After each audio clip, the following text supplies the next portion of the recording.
Bismillahirrahmanirrahim. Assalamualaikum warahmatullahi wabarakatuh. Sebelumnya, perkenalkan nama saya Saskia Firi Azara dengan NPM 2421500040. Di sini saya ingin melengkapi tugas akhir mata kuliah agama yang telah diberikan Pak Asad. Ada 3 materi yang ingin saya jelaskan. Pertama, ada politik dalam Islam. Kedua, ada HAM dan demokrasi dalam Islam. Terus yang ketiga, ada konsep masyarakat madani. Saya ingin membahas materi pertama, yaitu politik dalam Islam. Apa sih politik dalam Islam itu? Politik dalam Islam adalah sistem pemerintahan yang berlandaskan syariat dan prinsip-prinsip Islam yang bertujuan menciptakan masyarakat yang adil, sejahtera, dan berkeadilan. Terus ada prinsip-prinsip dasarnya. Prinsip dasar syariat Islam berlandaskan Al-Quran dan hadis.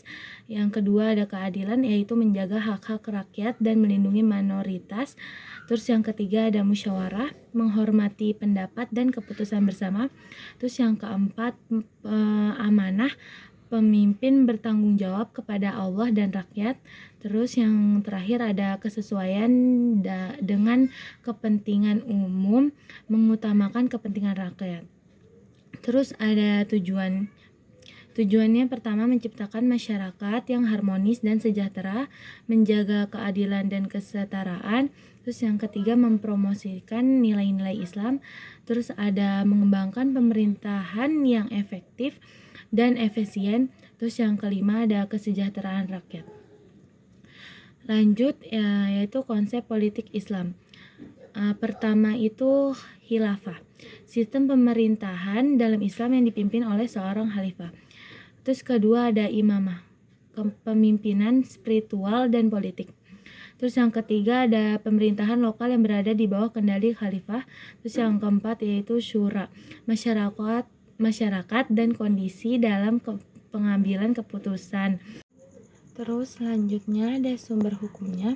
Pertama Al-Quran, terus ada hadis, ada ijma, sama yang terakhir ada qiyas. Tokoh politik Islam itu ada Nabi Muhammad SAW, kedua ada Khulafaur Rasyidin, terus yang ketiga ada Sultan Salahuddin Al-Ayyubi, terus keempat ada Imam Al-Ghazali. Baik, lalu adapun konsep khalifah. Konsep khalifah dalam Islam adalah sistem pemerintahan yang dipimpin oleh seorang khalifah yang bertanggung jawab. Prinsip dasarnya itu adalah pertama ada menerapkan syariat Islam, terus ada menjaga keadilan dan kesetaraan, melindungi hak-hak rakyat, mengembangkan pemerintahan yang efektif, dan mempromosikan nilai-nilai Islam. Lalu ada struktur pemerintahan. Pertama khalifah, yaitu pemimpin tertinggi. Kedua itu wazir atau menteri. Terus ketiga ada qadi, yaitu hakim. Keempat ada amir, yaitu gubernur. Yang terakhir ada syura, dewan penasihat. Kriteria khalifah itu pertama muslim, kedua laki-laki, ketiga dewasa, keempat sehat jasmani dan rohani, 5 berpengetahuan tentang syariat Islam, keenam ada adil dan bijaksana. Terus ada tujuan khalifah. Pertama itu menciptakan masyarakat yang harmonis, kedua menjaga keadilan dan kesetaraan, ketiga mempromosikan nilai-nilai Islam, terus keempat mengembangkan pemerintahan yang efektif, 5 meningkatkan kesejahteraan rakyat. Baik, selanjutnya ada 6 prinsip dasar dalam Islam berdasarkan perspektif Al-Quran. Pertama, ada tauhid atau keesaan Allah, yaitu mengakui keesaan Allah dan tidak menyekutukannya dengan apapun. Quran Surat Al-Baqarah ayat 163. Terus kedua, ada keadilan, yaitu menjaga keadilan dan kesetaraan dalam semua aspek kehidupan. Quran Surat An-Nisa ayat 135. Ketiga ada rahmat atau kasih sayang, yaitu menunjukkan belas kasih sayang dan belas kasih kepada semua makhluk. Quran Surat Al-Anbiya ayat 107. Terus keempat ada amanah atau tanggung jawab, yaitu menjaga amanah dan tanggung jawab kepada Allah dan manusia. Quran Surat Al-Ahzab ayat 72. Terus yang kelima ada syura, yaitu musyawarah, menghormati pendapat dan keputusan bersama. Quran Surat Asy-Syura ayat 38.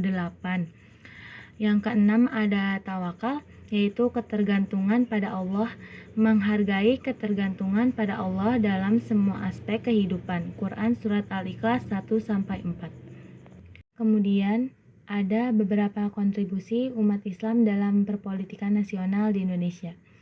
Dalam sejarah ada pembentukan partai politik, yaitu partai Islam seperti Masyumi, NU, dan PKB berpartisipasi aktif. Lalu ada dalam kontribusi politik, yaitu pertama, pengembangan demokrasi umat Islam berkontribusi dalam pengembangan demokrasi dan hak asasi manusia. Kedua, pembelaan hak minoritas, yaitu umat Islam berperan dalam pembelaan hak minoritas dan keadilan sosial. Ketiga, penguatan integritas umat Islam berkontribusi dalam penguatan integritas dan anti korupsi. Terus yang terakhir itu pemberdayaan masyarakat umat Islam. Berperan dalam pemberdayaan masyarakat melalui pendidikan dan sosialisasi. Lalu akan saya lanjut ke materi kedua, yaitu pengertian HAM dan demokrasi dalam Islam. HAM dalam Islam adalah hak-hak asasi manusia yang dijamin dan dilindungi oleh syariat Islam.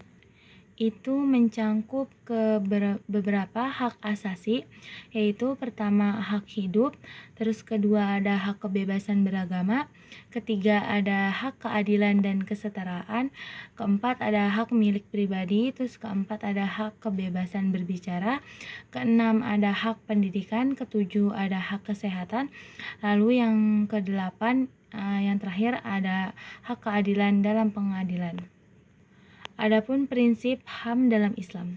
Pertama itu ada tauhid, kedua keadilan, ketiga kesetaraan, keempat ada kasih sayang, yang terakhir ada tanggung jawab. Adapun konsep HAM dan demokrasi dalam Islam. Konsep HAM dalam Islam yaitu hak hidup, kedua ada hak kebebasan beragama, yang ketiga ada hak keadilan dan kesetaraan, keempat ada hak milik pribadi, yang kelima ada kebebasan bicara. Lalu ada prinsip demokrasi dalam Islam, yaitu pertama ada syura, kedua ada adil, ketiga ada musyawat, yang keempat amanah, yang kelima rahmat atau kasih sayang. Selanjutnya konsep demokrasi dalam Islam.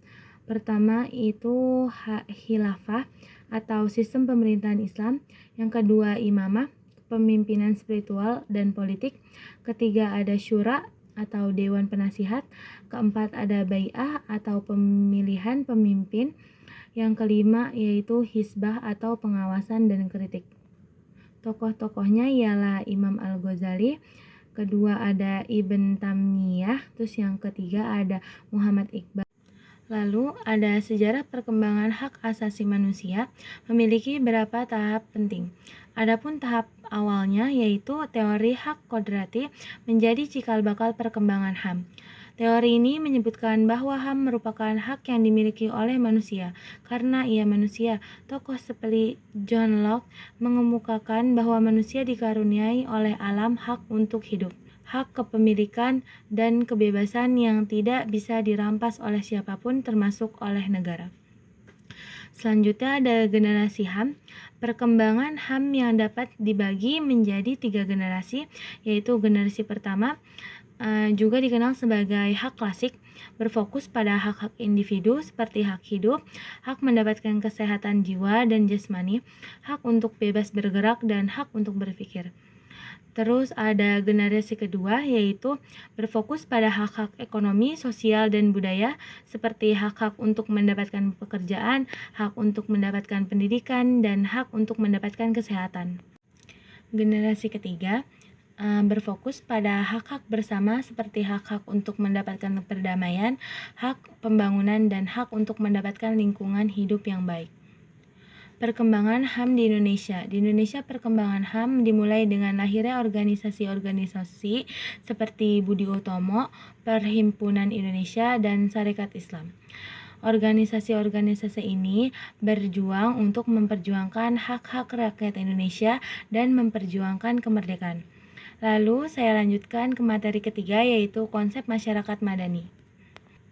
Masyarakat madani adalah masyarakat yang berlandaskan nilai-nilai kebebasan, kesetaraan, keadilan, dan demokrasi, di mana individu dan kelompok memiliki kebebasan untuk berpartisipasi dalam kegiatan sosial, politik, dan ekonomi.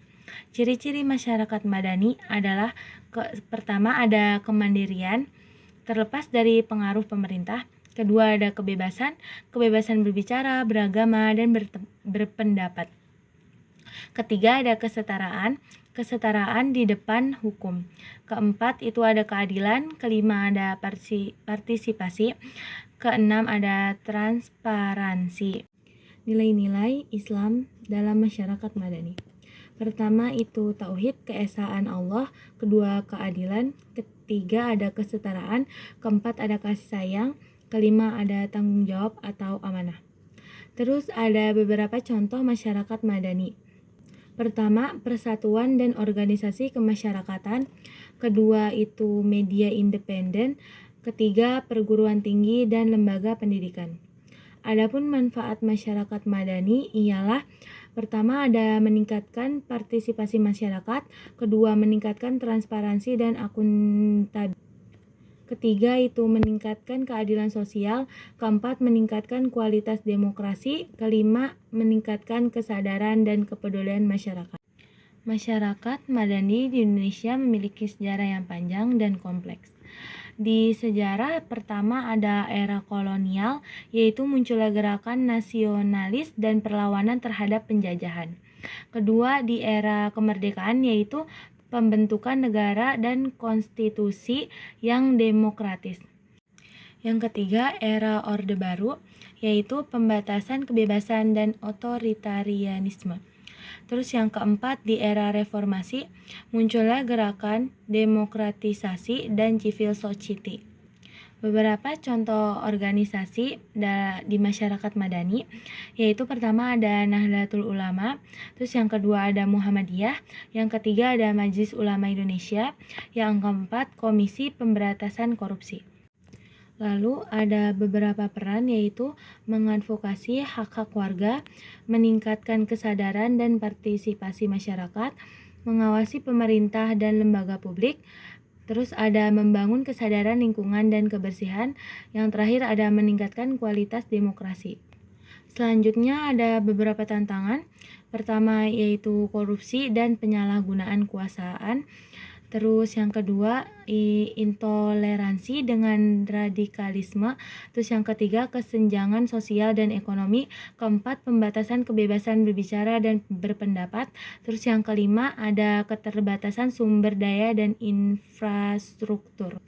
Kemudian, masyarakat madani memiliki peran penting dalam kehidupan sehari-hari. Ada pada dalam lingkungan keluarga, yaitu menghormati hak dan kebebasan anggota keluarga. Terus yang kedua, membangun komunikasi yang terbuka dan jujur. Yang ketiga, mengambil keputusan bersama dengan musyawarah. Yang keempat, menghargai perbedaan pendapat dan kepercayaan.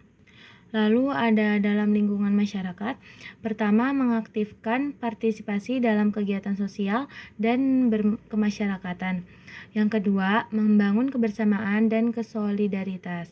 Yang ketiga, mengadvokasi hak-hak warga miskin dan terlantar. Yang keempat, meningkatkan kesadaran lingkungan dan kebersihan. Lalu dalam lingkungan kependidikan. Pertama, ada mendorong kreativitas dan inovasi. Terus kedua, ada menghargai kebebasan berpendapat dan berbicara. Ketiga, membangun kesadaran kritik dan analitis. Keempat, mengembangkan empati dan toleransi. Lalu dalam lingkungan politik, pertama yaitu mengaktifkan partisipasi dalam pemilu dan proses demokrasi. Kedua, mendorong transparansi dan akuntabilitas pemerintah. Ketiga, mengadvokasi hak-hak warga negara. Yang keempat, meningkatkan kesadaran politik dan sipil. Dalam lingkungan ekonomi, pertama, mendorong kewirausahaan dan inovasi. Kedua, menghargai kebebasan berusaha dan berkompetisi. Ketiga, membangun kesadaran konsumen dan produsen. Keempat, mengembangkan ekonomi dan berkeadilan. Cukup sekian dari saya, kurang lebihnya mohon maaf. Wabillahi taufik wal hidayah. Wassalamualaikum warahmatullahi wabarakatuh.